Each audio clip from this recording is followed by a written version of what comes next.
पिछले 18 में भी स्मॉलेस्ट बोला था, इसमें भी smallest number which when increased by 17। इसमें क्या बोला था? इसमें ऐसा कुछ इंक्रीज नहीं बोला था 18 में। तो 19 में थोड़ा अलग है, कह रहा है कि स्मॉलेस्ट नंबर बताइए। ठीक है, बता देंगे। मान लेते हैं वो स्मॉलेस्ट नंबर x है। स्मॉलेस्ट नंबर बताइए जिसमें जब हम 17 बढ़ाते हैं, इंक्रीज करते हैं 17, तो वो पूरा पूरा एग्जैक्टली डिविजिबल हो जाता है 468 और 520 से, पूरा का पूरा डिवाइड हो जाता है। इट मीन्स कैन वी से this x plus 17 is a multiple of, या स्मॉलेस्ट नंबर है ना x, तो x प्लस 17 भी स्मॉलेस्ट ही होगा। तो ये तो कॉमन मल्टीपल्स है दोनों का, क्योंकि दोनों से पूरा पूरा डिवाइड हो रहा है, और एलसीएम भी है। तो x by 17 is LCM of this number ना। ऐसा ऐसा स्टेटमेंट पढ़ के ही माइंड में आ गया ना। या फिर आपको आपके माइंड में नहीं आ रहा है तो आप ऐसे करो कि ओके 468 से जब जब 17 बढ़ा देते हैं तो 468 से पूरा पूरा कट जाता है, मतलब x प्लस 17 पूरा पूरा कट जाता है, मतलब रिमाइंडर 0 आ जाता है। सिमिलरली 520 से भी पूरा पूरा कट जाता है और रिमाइंडर 0 आता है। अगर आपके माइंड में नहीं आ रहा तो ऐसे सिंपल कर दो, जो शुरू से हम करते आ रहे हैं। या फिर आ रहा है तो ठीक है, समझ गए कि x प्लस 17 इन दोनों का एलसीएम है, तो इन दोनों का एलसीएम निकालोगे, जो भी नंबर आएगा उसको x प्लस 17 के बराबर करोगे और x निकाल लोगे। मान लो वो नंबर 500 आया, मान लो, तो x प्लस 17 बराबर 500 लिखोगे और x निकाल लोगे, 500 माइनस 17, तो वो तुम्हारा आंसर हो जाएगा। मानने की बात कर रहे हैं, ये 500 नहीं होगा उन दोनों का एलसीएम। ठीक है, ये तरीका बता रहे हैं हम। या फिर नहीं समझ में आ रहा है तो ये एक मेथड है, आप ऐसे लिख लो, ये तो लिखना आता है ना। x plus 17, x is a number जिसमें सब 17 बढ़ाए तो इन दोनों से डिविजिबल हो गया, मतलब पूरा पूरा कट गया ना, तो रिमाइंडर 0 ही आएगा ना, तो ऐसे लिख दिए। ऐसे सजाने तो आता ही होगा। अब इससे आप ऐसे लिखोगे कि x plus 17 is equal to 468p plus remainder 0, लिखने की जरूरत नहीं है। Similarly x plus 17 is 520 into Q. Okay, now these two a common number, this number is divisible by 468, can we say it is a multiple of this number, it is also a multiple of this number। इसलिए हम आपको शुरू में ही factor और multiple सिखाएं। देखिए कितना factor multiple का यूज है।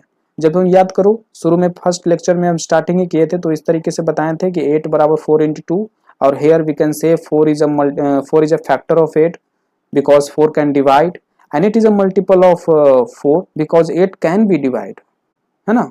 8 डिवाइड हो सकता है, 4 डिवाइड कर सकता है। 8 इज अ मल्टीपल। सिमिलरली ऐसा यहाँ पे लिखा हुआ है, तो यहाँ पे कह सकते हैं कि x प्लस 17 इन दोनों का मल्टीपल है, जैसे यहाँ 8 इन दोनों का मल्टीपल है ना।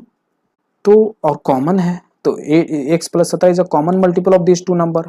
और सिंस हमने x माना था सबसे छोटा नंबर, तो x plus 17 is a lowest common multiple. Okay, किसका? इन दोनों का। तो इन दोनों का एलसीएम निकालो। देख लो, यहाँ से मुझे आइडिया आया कि इन दोनों का एलसीएम निकालना है।